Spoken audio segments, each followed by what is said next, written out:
बिस्मिल्लाहिर्रहमानिर्रहीम अस्सलाम वालेकुम। I hope that you are doing good. आज के इस लेक्चर में हम सेंटेंस करेक्शन को ही डिस्कस करेंगे। हम देखेंगे कि सेंटेंसेस में कौन कौन सी ग्रामेटिकल मिस्टेक्स हो सकती हैं एंड उनको कैसे ठीक किया जा सकता है। आज के इस लेक्चर में जो हम सेंटेंसेस लेंगे वो CSS 2023 की जो पैसिव कंपोजिशन में जो एक क्वेश्चन सेंटेंस करेक्शन पे दिया गया था एंड उसमें 8 सेंटेंसेस दिए गए थे, हम उन्हीं को लेंगे एंड उनमें जो मिस्टेक्स थी हम उन मिस्टेक्स की नेचर को समझेंगे, उनके जो ग्रामेटिकल रूल्स होंगे उनको हम एक्सप्लेन करेंगे एंड देखेंगे कि उन सेंटेंसेस को कैसे ठीक किया जा सकता है। So let's start our today's topic. The first sentence is his knowledge of languages and international relations aid him in his work। इसका मतलब क्या है कि उसका जो इल्म है लैंग्वेजेस के मुतलिक एंड इंटरनेशनल रिलेशंस के मुतलिक वो उसकी मदद करता है उसके काम में। अब एड का मतलब क्या है? AID, it is a verb, it means to help. इसका मतलब क्या है? मदद करना। ओके, नाउ लेट्स सी कि मिस्टेक कौन सी है इस सेंटेंस में। His knowledge of languages and international relations aid him. यहाँ तक अगर आप पढ़ते हैं तो आपको क्लियर हो जाता है कि इसमें जो मिस्टेक है that is subject verb agreement की। जो वर्ब है it does not agree with the subject. अब सब्जेक्ट कौन सा है? यूजुअली स्टूडेंट्स कंफ्यूज हो जाते हैं when the subject is separated from its verb by prepositional phrase. जब सब्जेक्ट अपने वर्ब से सेपरेट हो जाता है प्रीपोजिशनल फ्रेज के आने की वजह से तो स्टूडेंट्स कंफ्यूज हो जाते हैं। वो प्रीपोजिशनल फ्रेज को देखते हैं, वो प्लूरल होता है तो स्टूडेंट्स क्या यूज करते हैं? प्लूरल वर्ब यूज करते हैं, जो कि एक्चुअल जो सब्जेक्ट होता है वो सिंगुलर होता है। इसी में भी वही केस है। अब इस सेंटेंस का जो सब्जेक्ट है दैट इज नॉलेज। अब सब्जेक्ट होता क्या है? This is what you have to understand. Subject क्या है? जिस बारे में आप बात करते हो दैट इज द सब्जेक्ट। अब जिस बारे में या जिसके बारे में आप बात करें, अब वो कोई बंदा भी हो सकता है, किसी बंदे के बारे में भी आप बात कर सकते हो या किसी चीज के बारे में भी आप बात कर सकते हो। For example when you say the chair is broken, the chair is broken. अब इन दिस सेंटेंस सब्जेक्ट कौन सा है? The subject is the chair. Why the chair is the subject? It is just because के I am talking about the chair. मैं किसके बारे में बात कर रहा हूँ? चेयर के बारे में बात कर रहा हूँ। दैट्स व्हाई जो चेयर है that is the subject. Likewise in this sentence हम जो बात कर रहे हैं वो नॉलेज की बात कर रहे हैं। नॉलेज, अब वो नॉलेज किसी चीज की भी हो सकती है। So that is the prepositional phrase of languages and international relations. Of languages and international relations is the prepositional phrase जो कि आपको एडिशनल इंफॉर्मेशन दे रहा है किसकी? सब्जेक्ट की। नाउ ये जो प्रीपोजिशनल फ्रेज है ऐसे दूसरे भी प्रीपोजिशनल फ्रेजेस हो सकते हैं जो कि प्लूरल हो सकते हैं एंड आपसे मिस्टेक हो सकती है, आप जो है प्लूरल वर्ब यूज कर सकते हो, but you have to be careful here. आपने केयरफुल होना है। ओके, आपने देखना है कि सब्जेक्ट कौन सा है। ये जो प्रीपोजिशनल फ्रेजेस होते हैं ये आपको एडिशनल इंफॉर्मेशन देते हैं सब्जेक्ट के मुतालिक। Of languages and international relations ये आपको मजीद इंफॉर्मेशन दे रहा है किसकी? नॉलेज की। अब नॉलेज, नॉलेज किसकी? नॉलेज लैंग्वेजेस की एंड नॉलेज जो है इंटरनेशनल रिलेशंस की। सो ये जो प्रीपोजिशनल फ्रेज है it does not have anything to do with the subject.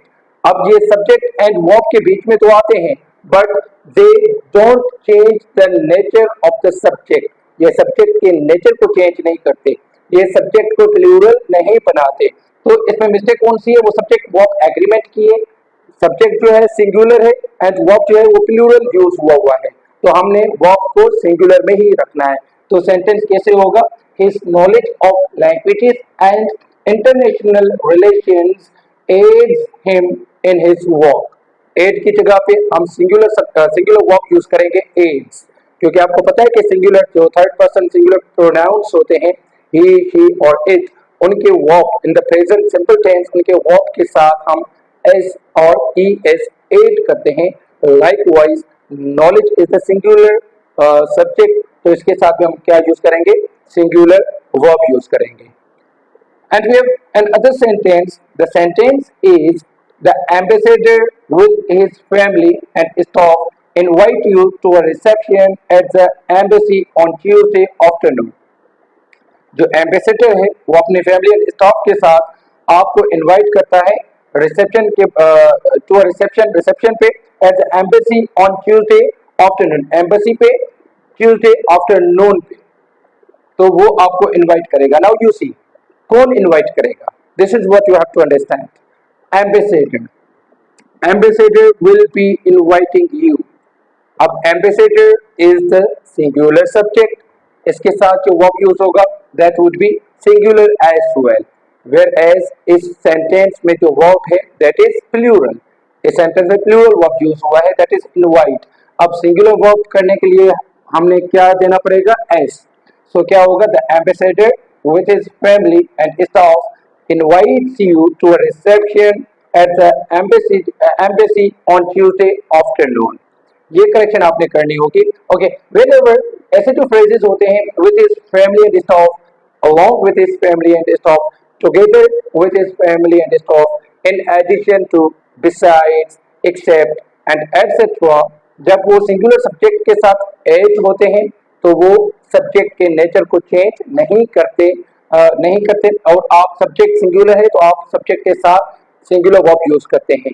And ये जो फ्रेजेस होते हैं इनको हम कॉमा से क्या कर देते हैं? इनक्लोज कर देते हैं। इट मीन्स के they have nothing to do with the subject, subject के साथ इनका कोई लेना देना नहीं है। जो वर्ब एग्री करेगा वो अपने सब्जेक्ट के साथ करेगा। Subject is singular, verb is singular, subject is plural, verb is plural. इस पे मेरा डिटेल्ड लेक्चर जो है वो अवेलेबल है, सब्जेक्ट वर्ब एग्रीमेंट की 3 पार्ट्स मैंने बनाए थे, वो आप जरूर देखिएगा। आपको मजीद जो है वो क्या रूल्स जो है वो क्लियर हो जाएंगे। The third sentence is this year he will sit in the CSS examination. इसका मतलब इन उर्दू कि इस साल वो CSS का एग्जाम देगा। अब इस साल वो CSS का एग्जाम देगा, ये उस सेंस में सेंटेंस दिया गया है। सो नाउ लेट्स सी कि मिस्टेक कहाँ पे है। इन दिस सेंटेंस जो मिस्टेक है that is in the verb sit in. अब sit in is not the suitable verb, क्योंकि सिट इन का मतलब क्या होता है? सिट इन का मतलब होता है to participate in the meeting और प्रोटेस्ट, किसी प्रोटेस्ट में पार्टिसिपेट करना या किसी मीटिंग में पार्टिसिपेट करना, मीटिंग को अटेंड करना, तो हम कौन सा वर्ब यूज करते हैं? We use sit in. And usually sit in जो है हम धरने के लिए भी यूज करते हैं सिट इन।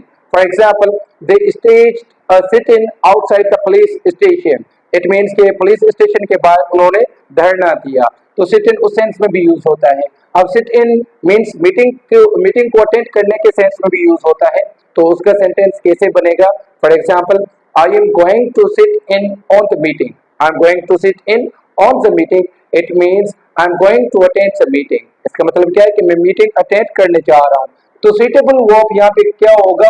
हम इन को फॉर से रिप्लेस करेंगे, इनको प्रीपोजिशन इनको फॉर के साथ क्या करेंगे?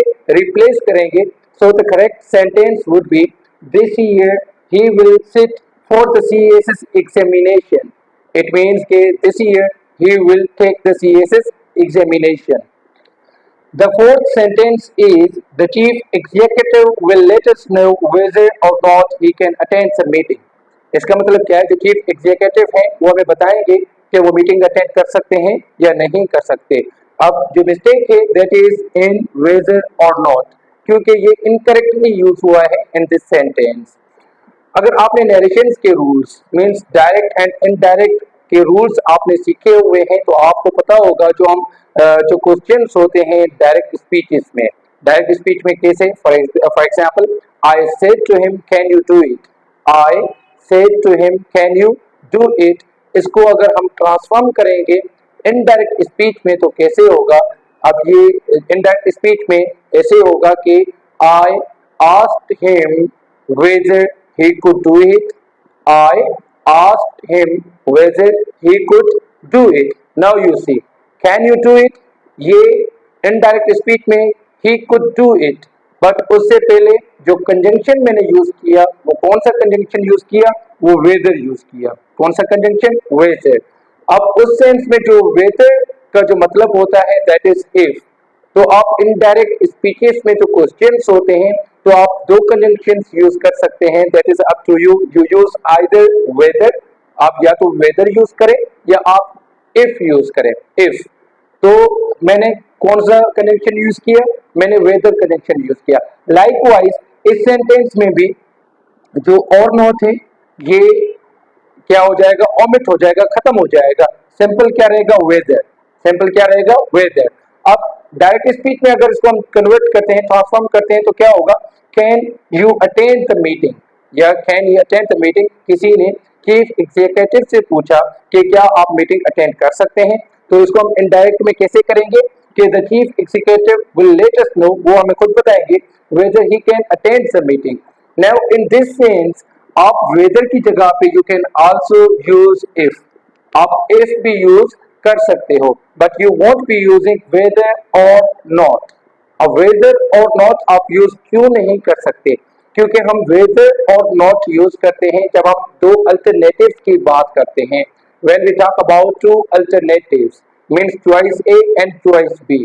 अब इसका whether और not का मतलब क्या होता है, means even if. even if means ऐसा होता है या नहीं होता, चाहे ऐसा हो जाए। whether और not means चाहे ऐसा हो, means it does not matter if, it does not matter if। अब ये तो मीनिंग हो गई whether और not की। अब इसको हम सेंटेंस में यूज कैसे करेंगे। For example, I will go to the park whether or not it rains. I will go to the park whether or not it rains। अब इसका मतलब क्या है कि मैं पार्क जाऊंगा फिर चाहे बारिश हो या ना हो। अब इट मीन्स कि मैं पार्क जाऊंगा चाहे बारिश हो या ना हो। I have two choices, I am talking about two alternatives. बारिश होती है तो भी मैं पार्क जाऊंगा, अगर बारिश नहीं भी होती तो भी मैं पार्क जाऊंगा। सो उस सेंस में वेदर और नॉट को आप रिप्लेस कर सकते हो even if say. For example, I will go to the park, I will go to the park even if it rains, even if it rains। Likewise we have another sentence I will come to see you, I will come to see you whether or not you are ready। I will come to see you whether or not you are ready। मैं आपसे मिलने आऊंगा फिर चाहे आप तैयार हो या ना हो। मैं आपसे मिलने आऊंगा फिर चाहे आप तैयार हो या ना हो। अब again we can replace whether or not को with even if। कैसे, I will come to see you even if you are not ready। I will come to see you even if you are not ready। So in this sentence हम whether या if जो है वो लगाएंगे और not को खत्म कर देंगे। So the correct sentence would be the chief executive will let us know whether he can attend the meeting। I hope कि यहाँ तक आपको समझ आ गया होगा। अच्छा, आई एम सॉरी, मैं बताना भूल गया कि इस सेंटेंस में एक मिस्टेक और भी है, एंड दैट इज जो चीफ एग्जीक्यूटिव है, chief executive is a common noun, and जो सी, चीफ का जो सी है first letter that is small, whereas जो एग्जीक्यूटिव है उसका जो फर्स्ट लेटर है दैट इज कैपिटल, तो उसको भी हमने क्या करना है, स्मॉल ई। तो क्या होगा, चीफ एग्जीक्यूटिव मींस एग्जीक्यूटिव का भी जो लेटर होगा first letter that would be small, क्योंकि ये कॉमन नाउन है। So that was also the mistake in this sentence. The fifth sentence is when he came back from vacation, Aslam and me planned to look for another apartment। अब इसका मतलब क्या है कि जब वो वेकेशन से वापस आएगा तो असलम और मैं दूसरा अपार्टमेंट देखेंगे। अब ये किस सेंस में दिया गया है, ये फ्यूचर टेंस के सेंस में दिया गया है। So and there are two clauses in this sentence, there are two clauses. The first clause is when he came back from vacation, this is the first clause and this is the dependent one, and another clause is Aslam and me plan to look for another apartment, that is the main clause। Yeah, you can say that is the independent clause। So there are two clauses। Now let's see कि कितनी mistakes हैं इस sentence में। इस the first sentence में जो first clause में जो mistake है that is in the verb। जो verb use हुआ है वो past simple का verb use हुआ है, एंड जो सेकंड क्लॉज में जो वर्ब यूज हुआ है that is present simple, present simple. अब इसका मतलब क्या है कि जब वो वेकेशन से वापस आएगा तो हम दूसरा जो है वो अपार्टमेंट देखेंगे। तो ये कैसे होगा, हम जो फर्स्ट क्लॉज है डिपेंडेंट व्हेन ही, तो इसको इसका जो वर्ब होगा उसको हम किस में रखेंगे, प्रेजेंट सिंपल में। तो कैसे होगा, when he comes back, when he comes back from vacation, and then there is the error in me, me जो है दैट इज द मिस्टेक, क्योंकि सब्जेक्टिव केस जो है वो कौन सा है, फर्स्ट पर्सन सिंगुलर का आई। मी जो है that is an objective case, object as an object use हो सकता है, वेयर एज अ सब्जेक्ट हम आई यूज करते हैं, तो क्या होगा Aslam and I. And another mistake is in the tense, जो मेन होता है क्लॉज, मेन क्लॉज में अगर हम फ्यूचर सेंस में यूज करते हैं तो डिपेंडेंट क्लॉज में हम प्रेजेंट सिंपल यूज करते हैं, एंड हम फ्यूचर टेंस यूज करते हैं इन द मेन क्लॉज। तो इसमें जो फ्यूचर टेंस होगा, फ्यूचर टेंस की जो हेल्पिंग वर्ब विल होगा वो हम यूज करेंगे। So the sentence would B Aslam and I will plan to look for another apartment. Aslam and I will plan to look for another apartment. So the correct sentence would be when he comes back from vacation, Aslam and I will plan to look for another apartment. The sixth sentence is if some of you make a noise, they shall be punished. If some of you make a noise, अगर आप में से कुछ शोर करते हैं, they will be punished, तो उनको सजा मिलेगी। Now you see, ये सेंस जो है वो भी सही से नहीं दे रहा। If some of you make a noise, आप में से कुछ अगर शोर करते हैं तो सजा भी आपको ही मिलनी चाहिए ना, दूसरों को क्यों? शोर आप करें एंड सजा दूसरों को मिले। So this is how this sentence conveys it's meaning. ये ऐसे ही सेंस दे रहा है। अब इसको करेक्ट करने के लिए हम सिंपली दे की जगह पे क्या देंगे? यू, क्योंकि आप में से कुछ शोर करेंगे, मैं मुखातिब आपसे हूं, तो आपके लिए मैं प्रोनाउन कौन सा यूज करूंगा? सेकंड पर्सन यूज करूंगा। So if some of you make a noise, you shall be punished. अगर आप में से कुछ शोर करते हैं तो आपको पनिशमेंट दी जाएगी। एक वे तो ये है इसको करेक्ट करने का, और इसमें ये है कि you shall be punished means आप सारे कुछ शोर करेंगे लेकिन जो पनिशमेंट मिलेगी वो आप सारों को मिलेगी। अगर उसके इसको जो दूसरे वे में मैं करेक्ट करूं तो क्या होगा? If any one of you makes a noise, if any one of you makes a noise, they will be punished. अब they is not the plural noun here, pronoun here. मैंने दे को as a plural pronoun के तौर पे use नहीं किया। Gender discrimination को avoid करने के लिए इंस्टेड ऑफ ही और शी मैंने दे यूज किया है। तो आप इन सेंस में भी दे यूज कर सकते हो। दे को आप singular third person pronoun use कर सकते हो when the sex of another person is not known to you या it is not mentioned, means जो जेंडर वो नोन नहीं है या वो मेंशन्ड नहीं है, तो दे आप ही और शी की जगह पे यूज कर सकते हैं। तो क्या होगा sentence? If anyone of you makes a noise, they will be punished. अगर आप में से कोई भी शोर करता है तो उसको पनिशमेंट दी जाएगी, उसको सजा मिलेगी। अब दे का मतलब मीन्स ही भी हो सकता है एंड शी भी हो सकता है। सो आई होप कि यहाँ तक आपको समझ आ गया होगा। The seventh sentence is he came to me to inquire what is the salary attached to the appointment. Means वो मेरे पास आया ये पूछने के लिए कि इस अपॉइंटमेंट के साथ कितनी सैलरी अटैच्ड है। Means आप इस जॉब के लिए कितनी सैलरी दोगे। So now let's see how many clauses are there in this sentence. ये जो sentence है that is a complex sentence and there are two clauses. The first clause is he came to me to inquire. To inquire. To inquire what? To inquire what is the salary attached to the appointment. अब ये जो what is the salary, that is another clause. That is the dependent clause. This is the main clause. He came to me to inquire. वो मेरे पास आया कुछ पूछने के लिए. And the other is what is the salary attached to the appointment. अब इसके स्ट्रक्चर को देखें आप। जो फर्स्ट वन है that is positive sentence. That is affirmative. वो affirmative है. Whereas उसी सेंटेंस में जो दूसरा क्लॉज है that is interrogative. This clause is affirmative and this one is in interrogative. जबकि ऐसे सेंटेंसेस होते ही नहीं है कि जिसका फर्स्ट क्लॉज क्या हो अफर्मेटिव एंड जिसका दूसरा क्लॉज क्या हो इंटरोगेटिव। तो हम क्या करते हैं, जो दूसरा जो क्लॉज होता है उसको भी हम अफर्मेटिव करते हैं इन इनडायरेक्ट स्पीचेस। अगेन अगर आपने डायरेक्ट एंड इनडायरेक्ट स्पीचेस के रूल सीखे होंगे तो हम क्या करते हैं, जो क्वेश्चंस होते हैं डायरेक्ट स्पीचेस में उनको हम इनडायरेक्ट स्पीच में उनको अफर्मेटिव बना देते हैं। ओके, अब व्हाट का जो क्वेश्चन है, क्वेश्चन का जो है वो रेफरेंस इंक्वायर में आ जाता है। जो क्वेश्चन का जो सेंस है वो इंक्वायर में आ जाता है। इंक्वायर का मतलब पूछना। ओके, सो ये कैसे होगा, तो सिंपली आप इसको यहां से मूव करेंगे एंड इसको आप at the end of the sentence लगाएंगे, at the end of the sentence. So the correct sentence would be he came to me to enquire, वो मेरे पास आया मुझसे पूछने, what the salary attached to the appointment is, कि इस appointment के साथ कितनी सैलरी अटैच्ड है, मीन्स आप कितनी सैलरी देते हैं। या you can also correct it means in another way, कौन सा way, means you can say he came to me to inquire about the salary attached to the appointment.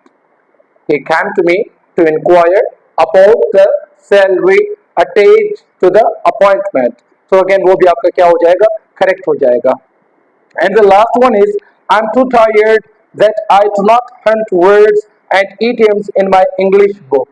मैं इतना थका हुआ हूँ कि अब मैं जो है वर्ड्स एंड idioms को अपने इंग्लिश बुक में से नहीं ढूंढ पा रहा। अब हंट का मतलब क्या होता है, शिकार करना। टू हंट वर्ड्स का मतलब टू फाइंड वर्ड्स, मीन्स जो आपको नहीं आते उन वर्ड्स को, डिफिकल्ट वर्ड्स को जैसे हम क्या करते हैं, फाइंड आउट करते हैं। Okay, so I am too tired. अब टू तो हम यूज करते हैं नेगेटिव सेंटेंसेस में कि मैं इतना थका हुआ हूँ कि मुझसे अब ये काम नहीं हो सकता, मीन्स अब मैं ये काम नहीं कर सकता। तो इट मीन्स कि जो सेकंड क्लॉज होगा उसमें आप do not means present simple use नहीं करेंगे, आपको कोई ना कोई मॉडल वर्ब जो कि एबिलिटी को एक्सप्रेस करता होगा आप उसको जो है यूज करेंगे। Means you can say I am too tired that I cannot hunt words and idioms in my English book. आपने रिमूव टू सीखे होंगे, आई होप कि आपको आते होंगे रिमूव टू। जैसे for example he is too weak to walk, he is too weak to walk, वो इतना कमजोर है कि वो चल नहीं सकता। अब हम रिमूव टू करें, टू को अगर रिमूव करें तो कैसे होगा कि he is so weak, he is so weak that he cannot walk, he is so weak that he can not walk। Likewise अब आप जो है टू को भी रिमूव करके इसको करेक्ट कर सकते हैं। सो यू कैन से कि I am so tired that I can't hunt words and idioms in my English book। या सिंपली आप that I can't या that I don't की जगह पे सिंपली आप टू जो है वो दे दें, TO2। So you can say I'm too tired to hunt words and idioms in my English book। I hope कि आज का लेक्चर आपको समझ आ गया होगा। CSS के सेंटेंसेस इसलिए मैं डिस्कस करता हूँ क्योंकि विद एग्जांपल्स आपको रूल्स जो है वो क्लियर हो जाते हैं, वो सही से समझ आ जाते हैं।